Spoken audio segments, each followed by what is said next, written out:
सानिया भावलपुर की मुकम्मल तहकीकात के बाद, सुन लो ज़रा दोबारा सुनिएगा, सानिया भावलपुर की मुकम्मल तहकीकात के बाद हमारे साइंसदान, मैं लफ्ज़ यूज़ करो, हमारे साइंसदान इस नतीजे पर पहुंचे हैं कि इस वाक़े का सारा जिम्मेदार सोशल मीडिया है।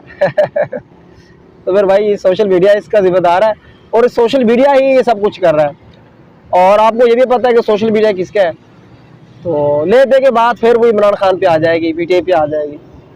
तो मेरे भाई बात ये है, सोशल मीडिया वही दिखाता है जो हो रहा होता है।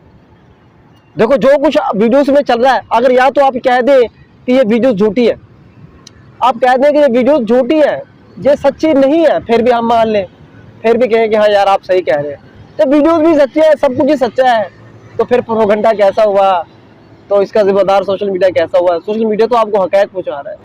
तो मेरे भाई क्या कह सकते हैं हम।